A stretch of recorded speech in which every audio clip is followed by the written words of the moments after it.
မင်္ဂလာပါဒီနေ့ကကျွန်တော်ဒီပုံစံလေးရိုက်တဲ့နေ့ကိုဝင်မြပြသွားမယ်နော်လွယ်လွယ်ကူလေးနဲ့စာလေးနှစ်ကြောင်းသုံးကြောင်းပဲပါတဲ့ပုံစံလေးပေါ့နော်ဒီဟာမွေးလယ်မှာတောင်းခတ်ခြင်းပုံစံပေါ့နော်Microsoft Word ကိုဖွင့်မယ်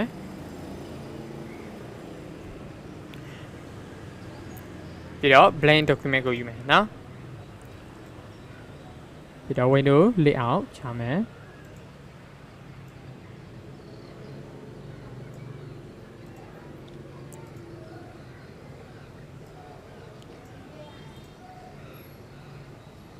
ဟုတ်ပြီကျွန်တော်စမရိုက်ခင်မှာကျွန်တော် page set add တွေကိုပြင်ဆင်မယ်နော် page set add တွေကိုပြင်ဆင်ဖို့အတွက်ကျွန်တော် layout tab ကိုဝင်မယ် layout tab ကိုဝင်ပြီးတော့ဒီ size နေရာမှာ A4 ကိုယူပေးမယ် orientation ကကျွန်တော် portrait ပဲနော်margin ကလည်းပဲကျွန်တော်ဒီတစ်ခါ normal ပဲယူမယ်နော်ဒါဆိုရင်ကျွန်တော် home tab ကိုပြန်သွားပြီးတော့ font နဲ့ font size ကိုတစ်ချက်setလိုက်မယ်နော်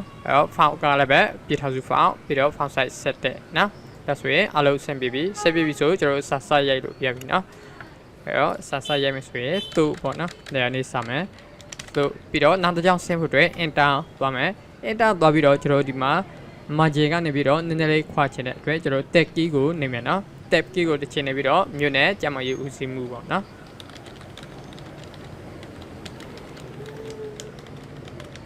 ပြီးတော့နောက်ထပ် enter နေပြီးတော့ tab key တစ်ချက်ထပ်နေမယ်ပြီးတော့မြို့နယ်ကျမရေးဦးစီးဌာနပေါ့နော်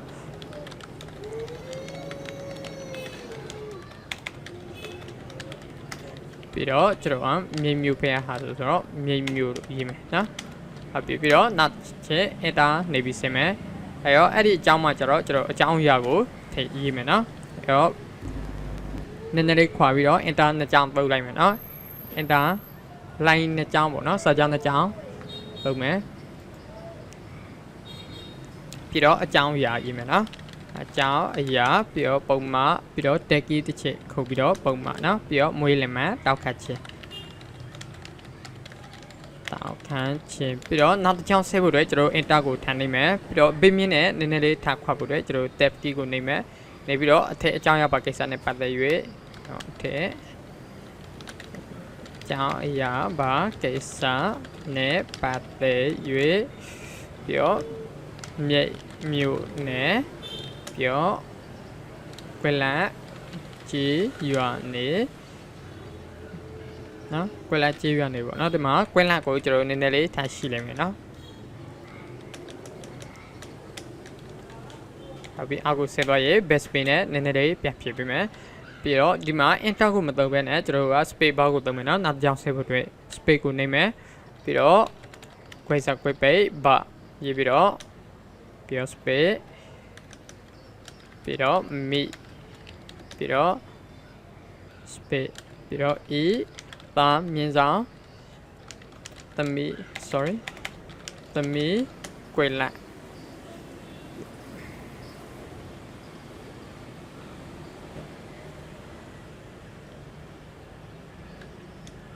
သမီးကွယ်လာနေတွေမွေးဖွားပြီးမွေးစရဲမပြူလို့ရသေးပါ sorry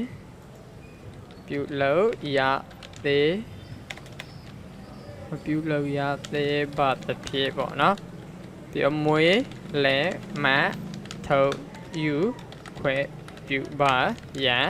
ပြီးတော့ရှောက်ထားပါဒီပေါ့နော်ပြီးတော့အောက်ကစာကိုထည့်ရိုက်ဖို့အတွက်ကျွန်တော်လက်မှတ်တို့ပြီးအောက်ထပ်သူမိဘအမြင်ရက်ွက်ယူအားရိုက်ဖို့အတွက်ကျွန်တော်နောက်ကြောင်းဆင်းမယ် enter ခလုတ်ကိုနေပြီးတော့ဆင်းမယ်နော်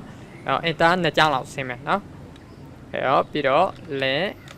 မှတ်ပေါ့နော်လက်မှတ်ပြီးတော့ tab ကလေးချင်းနေပြီးတော့ကျွန်တော် line ကိုထားပေးမယ်ပြီးတော့အဲ့ဒီ line လေးကိုကျွန်တော် copy ယူထားမယ်နော်copy ယူမယ်ဆိုရင်ဒီအနောက်ကနေပြီးတော့ mouse ကို click နေပြီးတော့ select ပေးမယ်နော်ဖြည့်ဆွဲမယ်ပေါ့နော်ဖြည့်ဆွဲပြီးတော့ select ပေးမယ်ပြီးတော့အဲ့ဒီ highlight ပေးထားတဲ့အထက်မှာကျွန်တော်တို့